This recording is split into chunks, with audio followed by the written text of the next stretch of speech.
can only see me on that large screen. I'm much thinner in person. Whenever I'm introduced, I think of my favorite credentialing story, and this happened to me the morning after I won the Pulitzer. I opened up the New York Times, and in the Times they had pictures of all of us, and under my picture it said that I had graduated from college summa cum laude. And I thought it was very nice of the New York Times to give me a summa since Radcliffe had neglected to.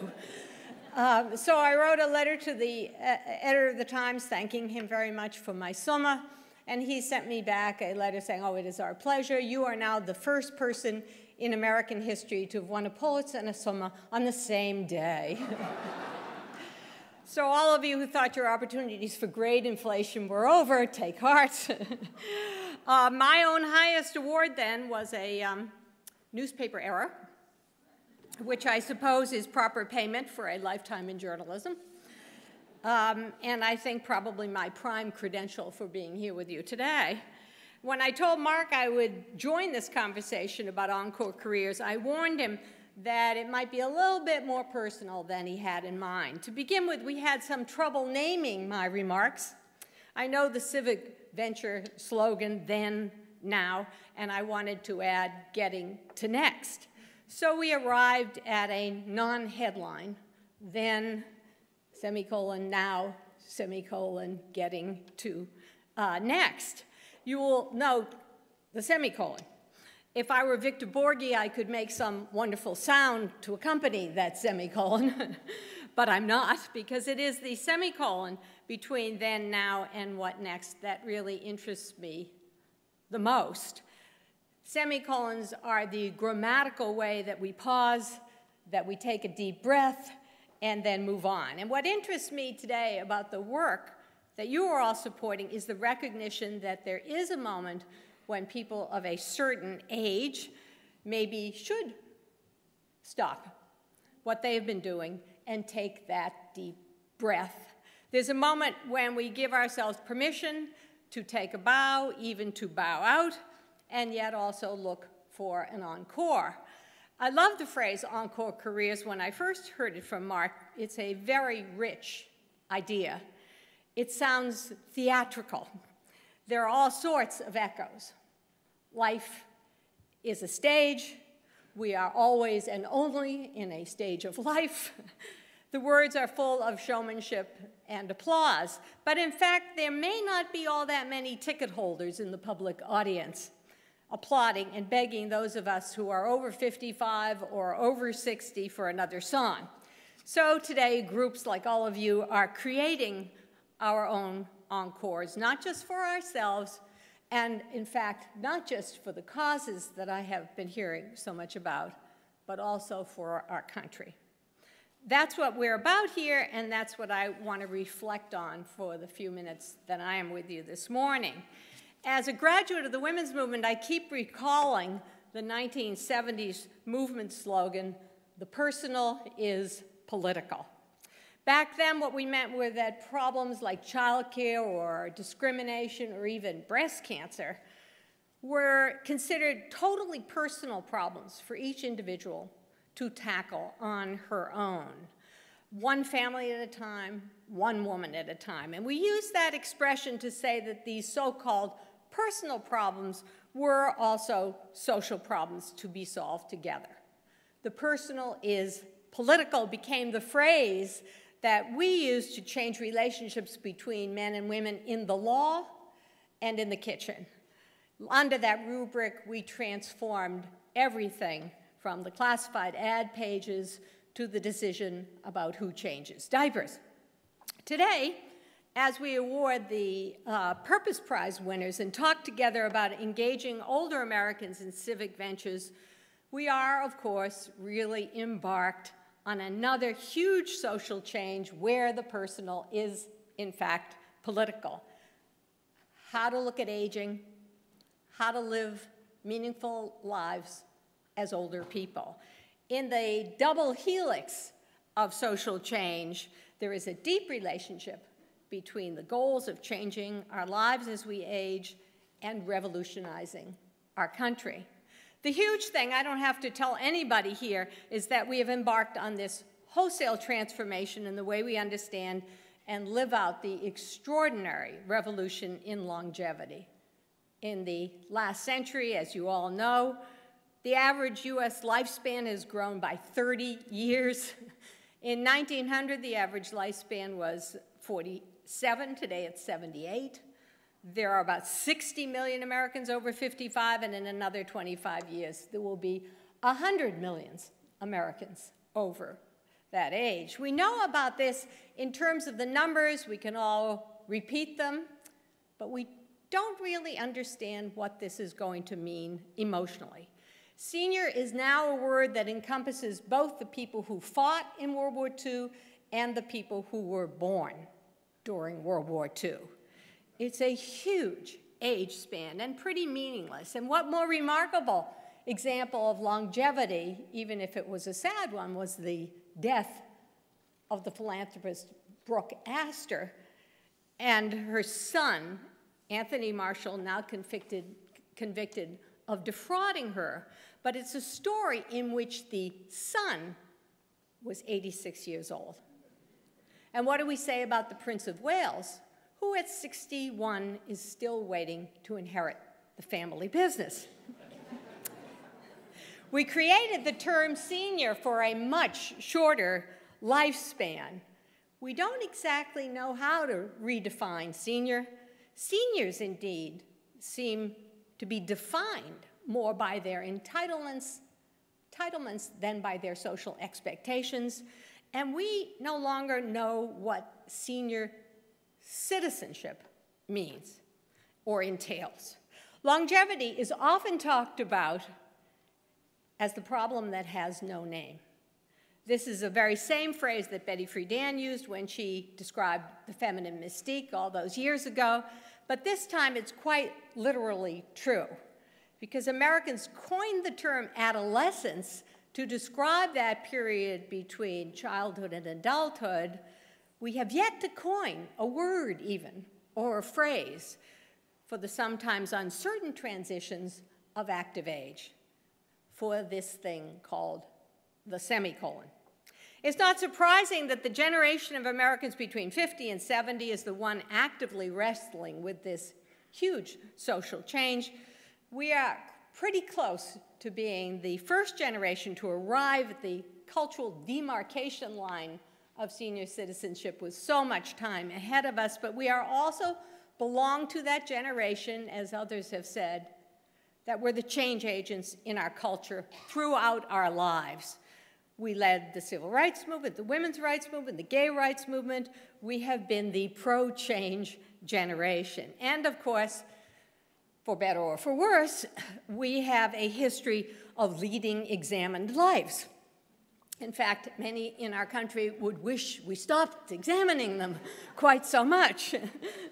If one more person wrote a homage to Woodstock, I was afraid that the Gen X and the millennials would stop helping us with troubleshooting our laptops.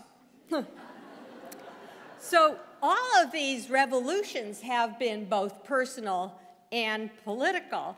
And it's no surprise then that if we have one more revolution left in us, it's going to be around age, around redefining age in society.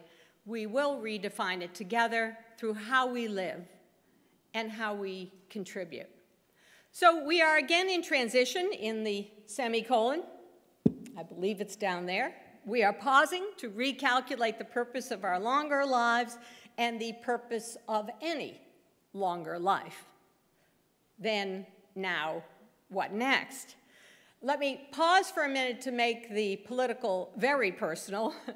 In her book, Composing a Life, Mary Catherine Bateson says that there are two ways to tell the story of your life. One narrative says that everything that I have done has led inexorably and inevitably to the moment and the point at which I now find myself. The other one says that through a series of twists and turns, of interruptions and fresh starts, we have arrived where we never expected we might have been.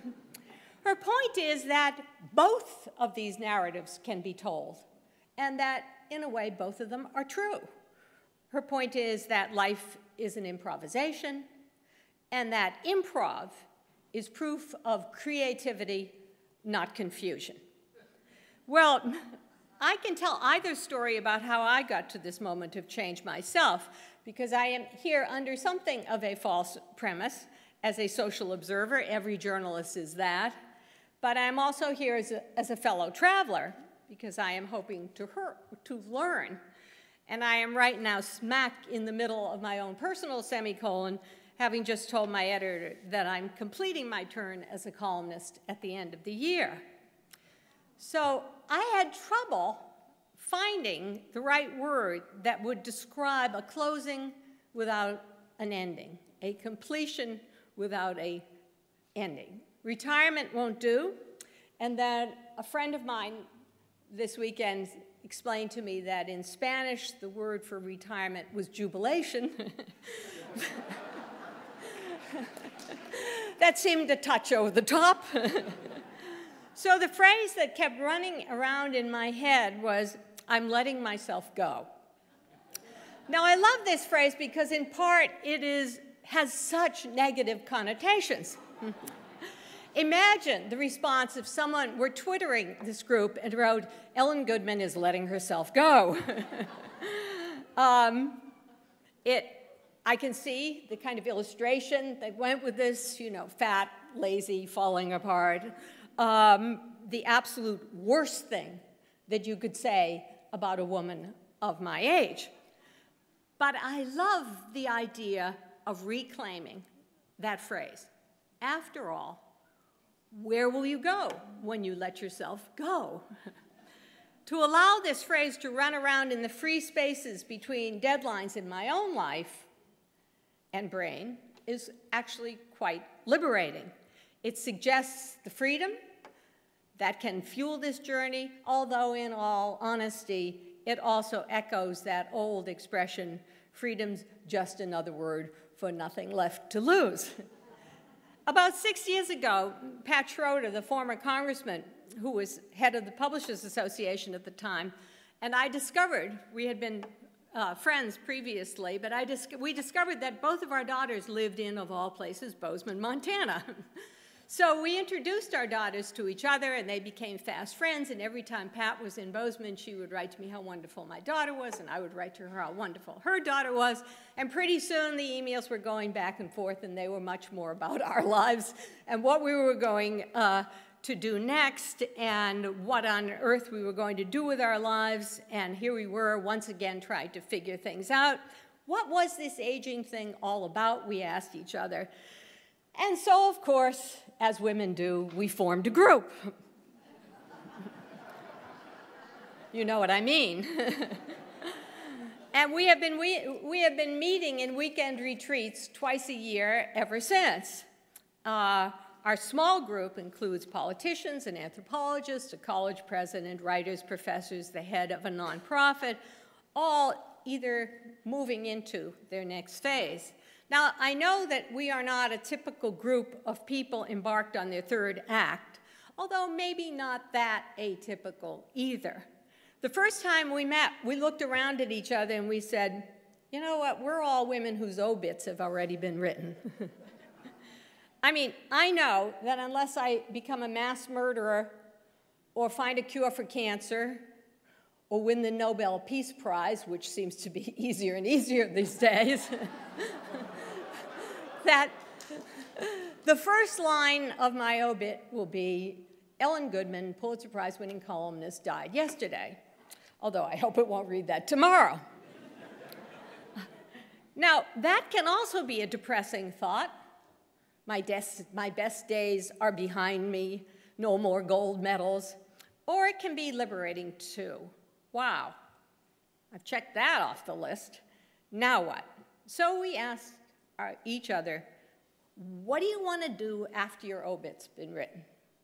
The group has had many transitions. In a sense, we have formed our own small experience corps. An African-American historian has become a painter. A college president is now her own one-woman mentor operation. Another has, in fact, taken the subject of aging as her third act. And as a group, we all knew we wanted to continue to have an impact on our society. Indeed, we see ourselves, all of us graduates of the women's movement, as once again the beachhead generation, a group that hits the sands of social change at a scary but interesting and important moment. As a group, we are also improvising, trying to figure out what age means. We are grandmothers and writers, wives and social activists, caregivers and independent women, eager for time and yet mindful of the uncertainties of life, trying to slow down and trying to cram in more. In some ways, I am the slacker in the transition department. I am still in that pause. I don't know yet how I will balance my own encore. Some days I remember that wonderful expression that Susan Stanberg once said when someone asked her, "What are you going to do next?" And she said, "Less." Some days I want nothing more than to get up and read the paper as a civilian, to do something without cramming it between other things. And I am, of course, a writer, and writers write. But I also look forward to becoming involved hands-on in some things other than a laptop. It seems, however, I'm already becoming a social entrepreneur. I didn't know this till I had lunch with Phyllis Siegel, who informed me that I had already become a social entrepreneur. While living in this semicolon, I helped bring together a group of doctors, policymakers, and media people who are trying to jumpstart a movement to normalize conversations about end of life. We want to make these conversations easier and also expected, something that responsible adults feel they have to do in their own life. We want to normalize them so that Americans talk with their families, so that caregivers will talk with patients, so that medical professionals will talk with students about what we want and don't want in end-of-life care. We want families, too, who are going through the wrenching process to stop feeling unsettled, uncertain, and to know that there are people in this with them. We began meeting months before the talk of death panels and Kill Granny became part of the national hysteria and made this conversation even more crucial. And we have begun forming one question which we hope people will adopt. Have you had the conversation? Despite Phyllis's description, however, as me as a social entrepreneur, getting involved is something you really only do after you've put in your press pass. And beyond that one project, I know I am also very much in transition. Our Next Step group asked, what do you want to do after your obit is written?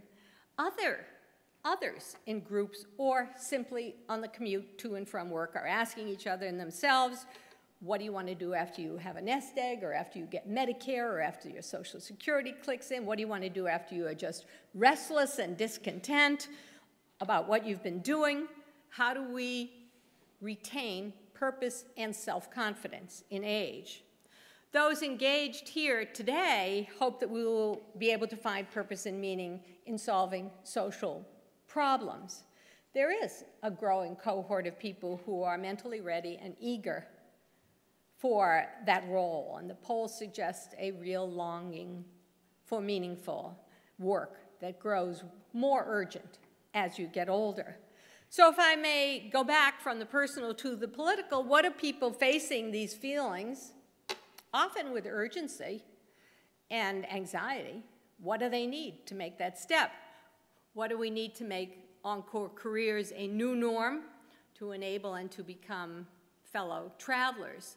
As I hinted at earlier, you may be more revolutionary than you think about in your own daily lives and work. In that double helix of social change, we have to change the image and the reality of what it means to be an older citizen.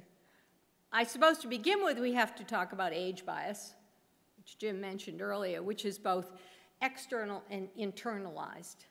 Everything that this group is talking about, especially emboldening an older generation to re-up for a turn as social entrepreneurs, depends on self-confidence.